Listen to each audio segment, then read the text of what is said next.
Samantala, naaberya na ba kayo ng mga tinatawag na block call o yung mga tawag na hindi kumukonekta?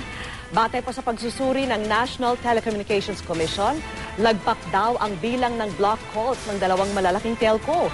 Saksi si Bernadette Reyes. Dial ka ng dial pero hindi makakonekta ang tawag mo sa network?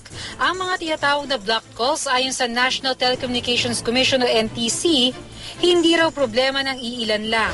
Katunayan, sa pagsusuri ng NTC mula Abril hanggang Hunyo, lumabas na 10 sa kada 100 subscriber ng Smart ang nakararanas ng blocked calls. 5 naman sa kada 100 subscriber ng Globe.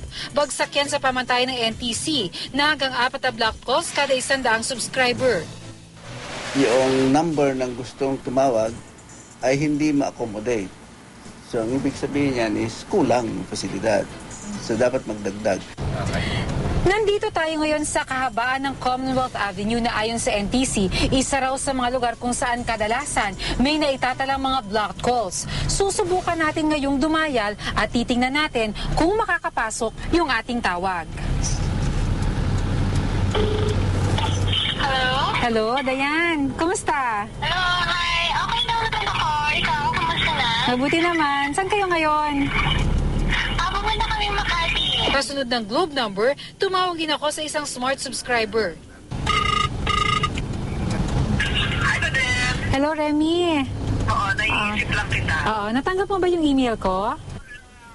Isang dial lang gamit ang Globe at Smart numbers, nakakonekta na ako. Pero sabi ng NTC, mahihirapan daw ako kung tatawag sa pagitan ng alas 5 ng hapon at alas 7 ng gabi, tulad ng ilan kong nakausap. Dial lang ng dial, try lang ng try, gano'n, para makakontak uli. Pero sa totoo talaga, na 30 minutes talaga bago makakontak.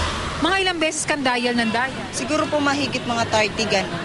Isa raw ang unicalls sa mga dahilan kung bakit minsan hindi nakakakonekta ang tawag, pero ayon sa NTC, hindi raw basta-basta pwedeng alisin ang ganitong klase ng mga promo.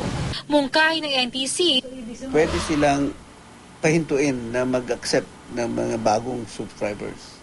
Kasi nakakadagdag din yan ng congestion. walang direktang tugon ng Globe at Smart tungkol sa blocked calls.